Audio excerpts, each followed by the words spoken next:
नमस्कार दोस्तों, मैं हूं शिवम और आप देख रहे हैं शिवम टेक्निकल लाइन। दोस्तों, विंडो एसी के बारे में आज हम लोग जानेंगे। विंडो एसी किन सिस्टमों से मिलकर बनी होती है, किन सिस्टमों से मिलकर कार्य करती है, विंडो एसी में क्या क्या पार्ट लगा होता है, सभी पार्टों का क्या कार्य होता है, सभी पार्टों का क्या नाम होता है, आज हम लोग समझेंगे। चलिए शुरू करते हैं। ये हमारा विंडो एसी है। सबसे पहले जान लीजिए, एसी जो रूम एसी होती है वो दो प्रकार की होती है, एक विंडो एसी और एक स्प्लिट एसी। स्प्लिट एसी का मतलब दो टुकड़ों में बटी होती है, एक आउटडोर होता है और एक इंडोर होता है। और विंडो एसी वह एसी होती है जो खिड़की पर लगाई जाती हो, वो एक ही भाग में होती है। ठीक है। अब मान लीजिए विंडो एसी जो है उसका कंप्रेसर क्या होता है और ये कितने सिस्टमों से मिलकर कार्य करता है, इसको हम लोग समझेंगे। पहले जान लीजिए, जो कंप्रेसर होता है वो इलेक्ट्रिकल और मैकेनिकल दोनों होता है। इलेक्ट्रिकल का मतलब होता है एसी का वह भाग जिसमें इलेक्ट्रिक का प्रवाह हो, उसे इलेक्ट्रिकल सिस्टम कहते हैं। और मैकेनिकल का मतलब ये होता है कि एसी का वह भाग जिसमें गैस का प्रवाह हो, उसे मैकेनिकल सिस्टम कहते हैं। अब ये कंप्रेसर एक ऐसा पार्ट है जिसमें गैस का प्रवाह और इलेक्ट्रिक का प्रवाह दोनों होता है। इसमें देखिए तीन लाइनें बनी होती है। अगर फ्रिज का कंप्रेसर है तो तीन लाइन बनी होगी।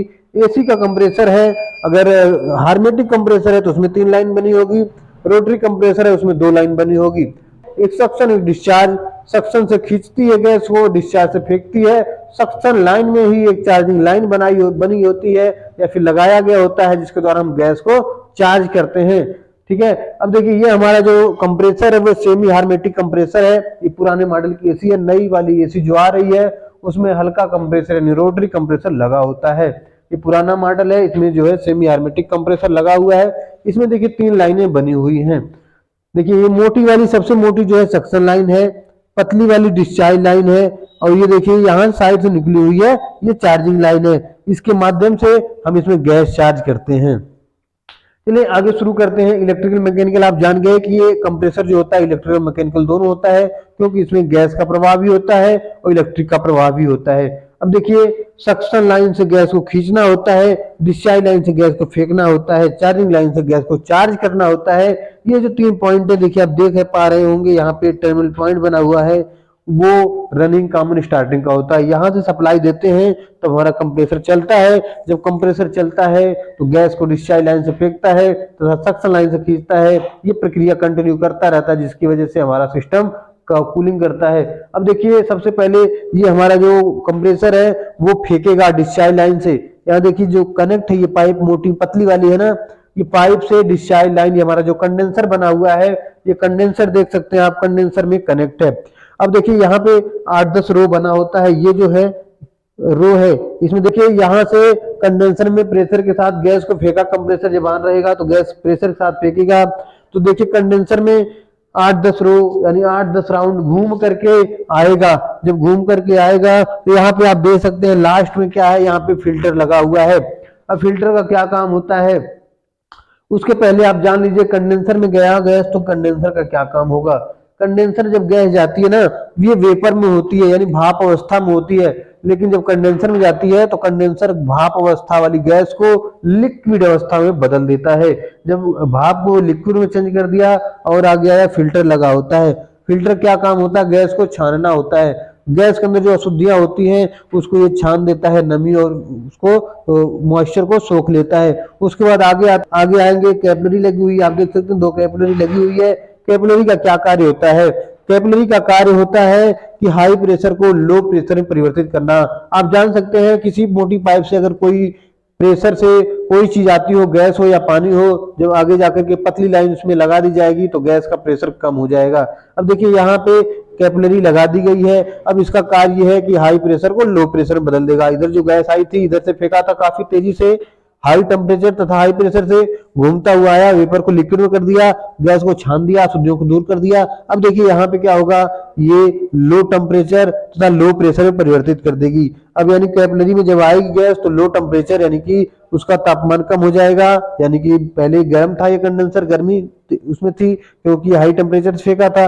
अब यहाँ पे लो टेम्परेचर हो गया है और उसका प्रेशर भी बहुत कम हो गया, लो हो गया है।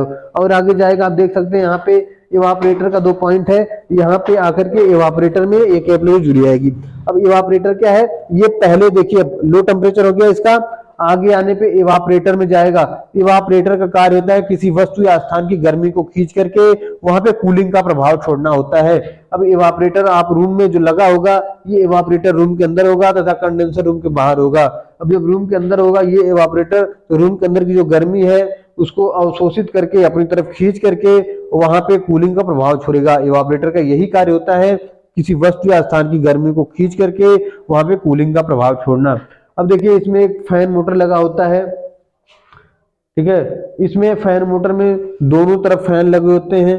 एक ब्लोअर फैन होता है जो कि आप देख रहे हैं इधर, जो इवापरेटर से कूलिंग को बाहर फेंकता है, यानी इवापरेटर की हवा को खींच करके बाहर रूम के अंदर फेंकता है, जिससे कि हमारा रूम ठंड होता है। दूसरा जो इधर लगा होता है कंडेंसर फैन, ये कंडेंसर की गर्मी को बाहर की तरफ फेंकता है। अब देखिए जब हमारा सिस्टम चलेगा, कंटिन्यू चलता रहेगा, तो ये प्रोसेस होता रहेगा, रूम ठंड होगा। अब देखिए जो कंडेंसर होगा वो गर्म होगा, इवापरेटर ठंड होगा। कंडेंसर गर्म क्यों होगा, इसका जवाब ये है कि जब कंप्रेसर गैस को फेंका है तो हाई प्रेशर तथा हाई टेम्परेचर में फेंका है। जब हाई प्रेशर और हाई टेम्परेचर रहेगा तो इसी वजह से हमारा कंडेंसर गर्म होगा। अब कंडेंसर फैन चलेगा तो इसकी गर्मी को निकाल करके बाहर फेंक देगा। ये रूम में जो विंडो होती है, खिड़की भी होती है, इसके बाहर की तरफ लगा होता है, यानी कि हवा को बाहर फेंकेगा। इवापरेटर का कार्य होता है रूम की हवा को खींच करके वहां पे कूलिंग का प्रभाव छोड़ना।